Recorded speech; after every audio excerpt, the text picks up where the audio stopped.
Hello, I am doctor भावना कटारिया। आज हम debenture chapter ले रहे हैं क्लास +2 के अंदर, जिसके अंदर मैं ये दो इंपॉर्टेंट टॉपिक आपके साथ डिस्कस करूंगी। That is the interest on debenture, उससे रिलेटेड जो क्वेश्चंस है वो हम करेंगे। और साथ में इंपॉर्टेंट क्वेश्चन जो डिबेंचर्स के अंदर मोस्टली 6 नंबर की रेंज में आता है, तो मैं आज उसके साथ आपके साथ ये डिस्कस करूँगी। तो चलिए करते हैं। सबसे पहले ये देखिए, इंटरेस्ट ऑन डिबेंचर आपके सामने है। तो इंटरेस्ट ऑन डिबेंचर होता क्या है? That is a charge against the profit. That means company को ये पे करना ही पड़ेगा, चाहे कंपनी के पास प्रॉफिट है चाहे नहीं है। और ये फिक्स रेट ऑफ इंटरेस्ट होता है जो नॉमिनल वैल्यू के ऊपर कैलकुलेट किया जाता है, कीप इन माइंड। बट एक ये और इम्पॉर्टेंट चीज़ है कि कोलेटरल जब डिबेंचर इश्यू होते हैं तो उसमें इंटरेस्ट नहीं पे किया जाता है, ये आपको ध्यान देना है।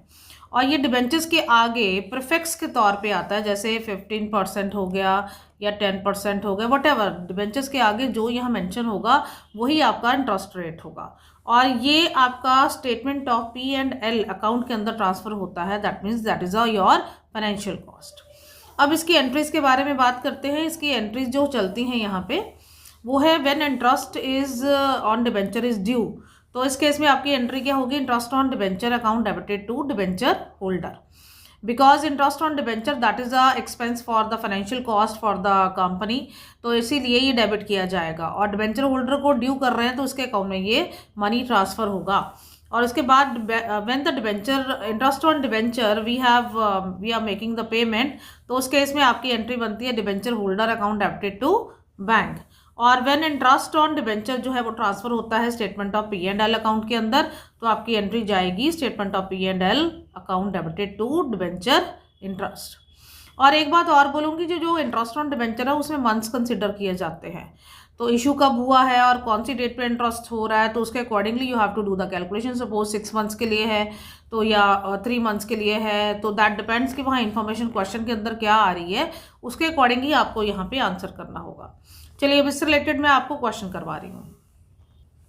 ये आपके सामने क्वेश्चन है इंटरेस्ट ऑन डिबेंचर्स रिलेटेड, जिसके अंदर 1 अप्रैल को आपके डिबेंचर जो है वो इशू हो रहे हैं 8,000 9% डिबेंचर ऑफ ₹1,000 ईच, जिसके ऊपर इन्होंने डिस्काउंट के बारे में भी बात करी है। 6% आपका डिस्काउंट है और साथ में रिडीमेबल भी चल रहा है। ये बड़ा अच्छा क्वेश्चन है जिसमें डिस्काउंट भी आया है और प्रीमियम रिडम्पशन के टाइम पे भी आ रहा है। तो पहले तो इंटरेस्ट वगैरह की एंट्री को छोड़कर सबसे पहले हमने इशू की एंट्री डालनी है, क्योंकि यहाँ क्वेश्चन में बोला भी गया है कि आपने नेसेसरी जनरल एंट्रीज पास करनी है regarding the issue of debenture, और साथ में इंटरेस्ट की भी करनी है। चलिए पहले 2 इशू की एंट्री करते हैं, ये मैंने पहले भी आपको बताई हैं। तो bank account debited to debenture application allotment, ये 6% डिस्काउंट काट के होगा। तो दैट मीन ये अमाउंट आएगी 940 के साथ। 8,000 आपके डिबेंचर्स हैं, मल्टीप्लाई बाय डिस्काउंट काट के आपका 1,000 में से 6% डिस्काउंट काटा गया तो वो आपका 940 आ गया। तो आपकी मल्टीप्लाई करके अमाउंट कितनी आ गई है? 75,20,000। अब उसके बाद नेक्स्ट एंट्री आपकी इसी के साथ आती है। नेक्स्ट एंट्री में आपका 75,20,000 ये आपका डिबेंचर एप्लीकेशन एंड अलॉटमेंट में तो आना ही आना है। और उसके बाद यहाँ पे वैसे तो लॉस ऑन इशू में ट्रांसफ़र कर दिया, बट ये जो लॉस है तो वो इसमें 2 तरह की जो चीज़ें हैं वो कवर करी गई हैं। पहला लॉस जो है वो 2 तरह के, एक तो डिस्काउंट की अमाउंट भी इसमें कवर कर दी गई है। डिस्काउंट यहाँ पे कितना था? ₹6। और दूसरा प्रीमियम ऑन रिडम्पशन, ये मैंने पीछे आपको वीडियोस के जो बनाई है उसके अंदर सब बताया है आपको।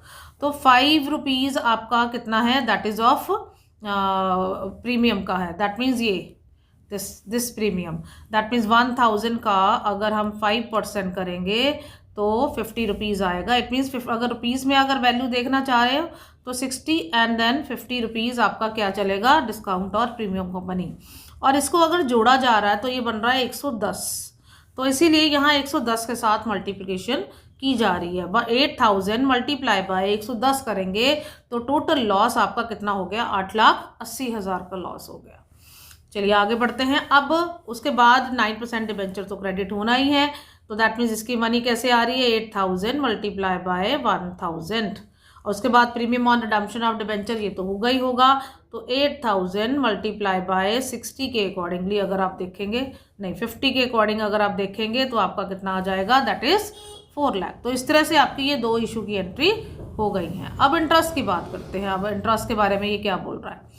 तो इंटरेस्ट के बारे में अगर आप देख रहे हैं तो बुक्स क्लोज हो रही हैं 31 मार्च को, और इंटरेस्ट वो कहता है कि 30 सितंबर की डेट को दिया जा रहा है और 31 मार्च की डेट को दिया जा रहा है। याद रखिए जब भी इंटरेस्ट की कैलकुलेशन करनी है, एक तो आपने नॉमिनल वैल्यू के साथ उसको कंसिडर करना है, ना तो प्रीमियम ना डिस्काउंट, कुछ नहीं यहाँ पे कंसिडर होगा। और दूसरा यहाँ डेट्स मैटर करती हैं, कितने मंथ्स के लिए आप इंटरेस्ट देने जा रहे हैं। तो आपकी 30 सितंबर को एंट्री पड़ने जा रही है, मैं एंट्री दिखा भी रही हूँ, ये देखिए 30 सितंबर को एंट्री पड़ेगी आपकी 8000, ये कैलकुलेशन दिखा रही हूँ मैं आपको, 1000 आपकी nominal value multiply by rate of interest कितना था 9/100 और 6/12। ये 6/12 क्यों किया, हम 30 सितंबर को इंटरेस्ट दे रहे हैं, अप्रैल से लेकर 30 सितंबर तक 6 महीने बनते हैं। तो आपकी एंट्री बन जाती है debenture interest account debited to debenture holder that is of 3,60,000। अब इसी के साथ ही इसके पेमेंट भी हम कर देंगे debenture holder account debited to bank that is of 3,60,000। चलिए अब 31 मार्च की डेट आती है क्योंकि उसमें भी हमने इंटरेस्ट देना है। तो चलिए ये देखिए, ये 2 एंट्रीज और जा रही हैं आपकी। ये देखिए 31 मार्च की डेट को फिर से वही रेट ऑफ इंटरेस्ट आपका वही रहेगा। कैलकुलेशन कैसे होगी, 8000 multiply by 1000 multiply by 9/100 multiply by 6/12। अब ये 6/12 क्यों लिया, क्योंकि 30 सितंबर से लेकर 31 मार्च तक का टाइम जो चलता है वो 6 महीने का, 6 महीने के बाद और इंटरेस्ट दिया है, तो इसलिए एंट्री सेम होगी, debenture interest account debited to debenture और debenture holder account debited to bank that is of 3,60,000। अब साल में हमने 2 बार इंटरेस्ट दिया, जब हम स्टेटमेंट ऑफ P&L के अंदर डालेंगे इंटरेस्ट ऑन डिबेंचर की अमाउंट, जो लास्ट एंट्री अभी मैंने सिखाई वो पूरे साल का इंटरेस्ट होता है। तो दैट मीन 3,60,000 प्लस 3,60,000 आपका टोटल कितना हो गया इंटरेस्ट 7,20,000। उसके बाद आपका मार्च 31 को एक और एंट्री पड़ेगी, चाहे तो उसको कंबाइन करके भी डाल सकते हैं, loss on issue of debentures वाली 8,80,000 का जो लॉस आ रहा था वो ट्रांसफ़र कर दिया जाएगा। तो ये आपका 6 मार्क्स का क्वेश्चन समटाइम पेपर में आता है। अब इसके अलावा एक और क्वेश्चन मैं आपको कराने जा रही हूँ जो बहुत इंपॉर्टेंट है from the exam point of view, आया भी है पेपर में। और चलिए अब एक इम्पॉर्टेंट क्वेश्चन करने जा रहे हैं from the exam point of view, जिसके अंदर आपको ये इन्फॉर्मेशन दे रखी है। सबसे पहले आप हमेशा रीड करिए कि क्वेश्चन में दिया क्या है। आपको एक तो journal entry issue of debentures के रिगार्डिंग पास करने के लिए बोला, दूसरा उसने पूछा है loss issue of debentures account बनाइए, जिसमें वो कहता है कि सिक्योरिटी प्रीमियम रिजर्व का मनी आपका 2,80,000 है। देन उसके बाद उसने बोला है इंटरेस्ट ऑन डिबेंचर्स की एंट्रीज पास करके दिखाइए। चलिए करते हैं, पहले क्वेश्चन रीड करते हैं। उसने बोला है कि ये कंपनी है जिसने हैड वर्ड यूज़ किया यहाँ पहली स्टेटमेंट के अंदर, इट मीन शेयर कैपिटल है उसके पास एंड देन 20,000 के उसके डिबेंचर्स है as a part of capital employed. ये जो 2 लाइन्स अभी मैंने पढ़ी इससे ये डिपेक्ट होता है ये ऑलरेडी कैपिटल एम्प्लॉयड, उसका ऑलरेडी नोटेड है, उसके पास इतना शेयर कैपिटल है और उतना उसका इतना डिबेंचर्स है। तो दैट मीन इसके रिगार्डिंग हमें एंट्री नहीं पास करनी है, हमारी एंट्रीज यहाँ पे शुरू होंगी नेक्स्ट पैराग्राफ में। तो आप ये लैंग्वेज जरूर ध्यान से पढ़िए ताकि आप क्वेश्चन राइट टाइम पे अटेम्प्ट कर पाए। तो इसके साथ ही उसने एडिशनल फंड चाहिए, वो कहता है कि मेरे को और फंड चाहिए 55 लाख के, और इसके बदले में वो डिबेंचर इशू कर रहा है। जो इशू कर रहा है वो सेम क्लास के अंदर जा रहा है एट ए 10% प्रीमियम। जो पहले 20,000 के डिबेंचर उसके पास थे उसी क्लास के अंदर वो एक और डिबेंचर इशू कर रहा है, बट वो डिबेंचर्स की अमाउंट नहीं बताई है, हमें फंड से कैलकुलेट करनी होगी। तो वो हम कैसे करेंगे, 55 लाख के वो फंड्स हैं उसको हमें डिबेंचर्स में कन्वर्ट करना, जस्ट लाइक वेंडर वाला केस आपको ध्यान में रखना पड़ेगा इसके लिए। तो 110 से आप डिवाइड करेंगे, 100 प्लस 10 रुपीज़ उसका प्रीमियम है, सिक्योरिटी प्रीमियम की बात कर रही हूँ मैं। तो इट मीन्स आपके डिबेंचर्स आ जाएंगे 50,000 के, दीज आर द डिबेंचर्स। तो 50,000 के डिबेंचर इशू कर रहा है वो, सबसे पहला कंसेप्ट तो आपका ये हो गया। इसी के साथ वो आपको इन्फॉर्मेशन दे रहा है कि वो रिडीम कर रहा है 20% प्रीमियम के साथ आफ्टर 4 ईयर। तो that mean premium on redemption आ गया। तो चलिए पहले तो सबसे पहले हम इशू की 2 एंट्रीज जो है वो पास करते हैं। तो चलिए पहली एंट्री आ गई ऑन 1 अक्टूबर, यहाँ डेट भी दे रखी है 1 अक्टूबर 2021 को आपकी पहली entry bank account debit to debenture application. But ये मनी कैसे आई, 50,000 मल्टीप्लाई बाय 110, तो ये बन जाएगा 55 लाख। इसी के साथ नेक्स्ट एंट्री आएगी 50,000 मल्टीप्लाई बाय दिस 110, ये आपका डिबेंचर एप्लीकेशन एंड अलॉटमेंट में चला गया, और 8% डिबेंचर में आ जाएगा 50,000 मल्टीप्लाई बाय 100, तो ये चला जाएगा 50,000। मैं आपको इनलार्ज करके दिखाती हूँ, आपको और अच्छे से समझ आएगा। ये देखिए, मैं दोबारा से लिख रही हूँ, 50,000 multiply by 110, then 50,000 multiply by, यहाँ पे आ गया 100, ये भी हो गई, ये भी हो गई, और सिक्योरिटी प्रीमियम हमारा था 10 रुपीज़ के अकॉर्डिंगली, ये हो गया इधर। और उसके बाद ये हमारा, ये आपस में मैच नहीं करेगा, मतलब एक और प्रीमियम भी हमने यहाँ पे मेंशन करना है। हमारी ये इतनी सी एंट्री जिसको मैंने टिक लगाया है इशू से रिलेटेड है। अब प्रीमियम ऑन रिडम्पशन का इफेक्ट लेके आते हैं।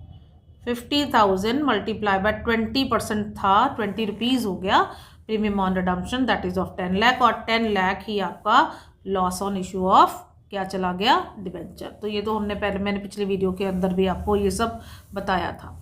तो चलिए अब आगे बढ़ते हैं। अब हमने क्या करना है, हमने 31 मार्च को सिक्योरिटी प्रीमियम रिजर्व जो हमारे पास ऑलरेडी एक तो मेंटेन था 2,80,000, मैं आपको फिर से दिखाती हूँ इसको। ये देखिए,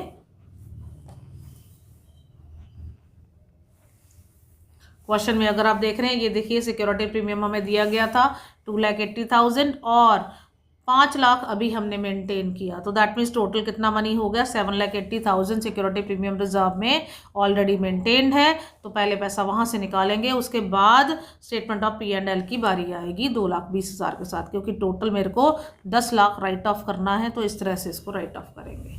अब इसी के साथ आपकी जो loss on issue of debenture का लेजर है वो बनाएंगे। ये देखिए, loss on issue of debenture account, सबसे पहले तो ये वाली 10 लाख की एंट्री है वो ट्रांसफर करी जाएगी। Loss on issue of debenture account debit to premium on redemption, जी जिसको मैंने राउंड लगाया है उसको ऑब्जर्व करिए, और यही जा रही है यहाँ पे to premium on redemption of debenture 10 lakh, ठीक है। उसके बाद ये जो ये वाली एंट्री है, ये सारी की सारी एंट्री जो डेबिट और क्रेडिट है, ये उठ के इधर आ जाएगा क्रेडिट में, तो by security premium and then by statement of P&L। तो इस तरह से loss on issue of debenture account complete हो जाता है। नाउ द नेक्स्ट इज, आपके सामने उसने बोला है कि इंटरेस्ट ऑन डिबेंचर की एंट्रीज पास करिए। इंटरेस्ट जो पेबल होगा वो 30 सितंबर और 31 मार्च की डेट को हो जाता है, बट आपने जो एंट्रीज पास करनी है वो पास करनी है 31 मार्च 2022 की।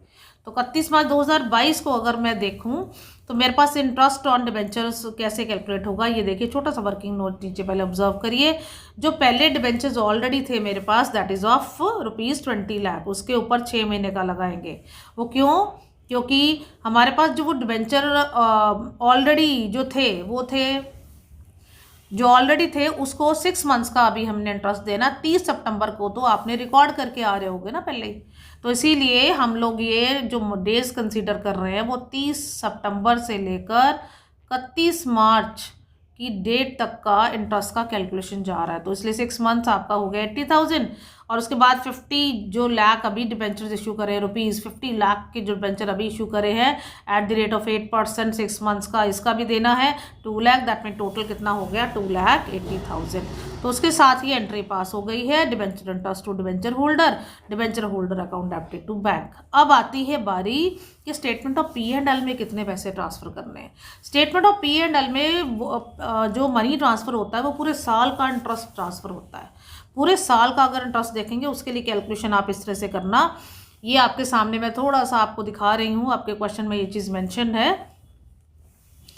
20 लाख के जो डिबेंचर इशू हुए थे वो पूरे साल आपने उसके अपने पास रखा है, तो उसके ऊपर पूरे साल का इंटरेस्ट लगाना, मल्टीप्लाई बाय 8/100, तो ये हो जाएगा आपका, कटिंग कर लेते हैं, 1,60,000 मल्टीप्लाई बाय 100 करेंगे साथ में इसको, तो ये हो जाएगा 1,60,000, राइट। और उसके बाद 100 इज़ अ नॉमिनल वैल्यू। उसके बाद जो आपने 50,000 के डिबेंचर इशू किए थे वो आपने सिर्फ 6 मंथ्स ही का ही इंटरेस्ट मिला है आपको, क्योंकि वो 1 अक्टूबर को ही इशू हुए थे, तो इसलिए 6 मंथ्स का इंटरेस्ट ऑलरेडी वैसे तो कैलकुलेट करके रखा है, बट मैं दोबारा आपको कैलकुलेट करके दिखा रही हूँ। तो उसके ऊपर इंटरेस्ट जाएगा 2 लाख। तो टोटल पूरे साल का इंटरेस्ट जो स्टेटमेंट ऑफ P&L में जाने वाला है वो है 3,60,000। तो इस तरह से आपने लास्ट एंट्री की जो अमाउंट है वो ऐसे कैलकुलेट कर लेनी है। ये देखिए मैं दिखा रही हूँ आपको, ये देखिए स्टेटमेंट ऑफ P&L कितना आ गया 3,60,000। Very important from exam point of view.